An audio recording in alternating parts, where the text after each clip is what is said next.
បាទសូមគោរពជំរាបសួរពុកម៉ែបងប្អូនទាំងអស់គ្នាខ្ញុំបានមកចូលរួមនៅក្នុងសាលាមធ្យមវិចិត្រសិល្បៈហើយខ្ញុំបានមកចូលរួមថ្ងៃនេះផងដែរគឺបានមកចូលរួមទស្សនានៅក្នុងការសម្ដែងល្ខោនបាសាក់រឿងមនីរតនាធីតាមកសេះ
ហើយចំណាប់អារម្មណ៍របស់ខ្ញុំបន្ទាប់ពីបានទស្សនាល្ខោនបាសាក់រឿង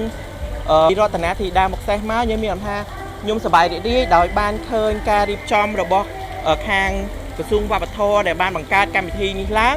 ហើយជាការលើកស្ទួយដល់សិល្បៈល្ខោនបាសាក់របស់យើងឲ្យ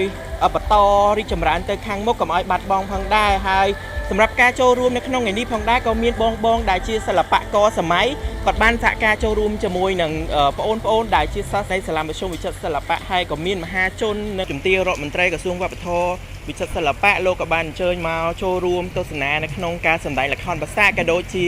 លោកជំទាវពេជ្រច័ន្ទមនីដែលលោកមានវត្តមានដ៏ខ្ពង់ខ្ពស់ចូលរួមនៅក្នុងកម្មវិធីល្ងាចនេះផងដែរហើយក៏មានបងប្អូនប្រជាពលរដ្ឋដែលគាត់មកគាំទ្រដើម្បីចូលរួមលើកស្ទួយដល់សិល្បៈល្ខោនបាសាក់យើងហើយខ្ញុំសង្ឃឹមថាជាសំណូមពររបស់ខ្ញុំចង់ឲ្យមានកម្មវិធីនេះ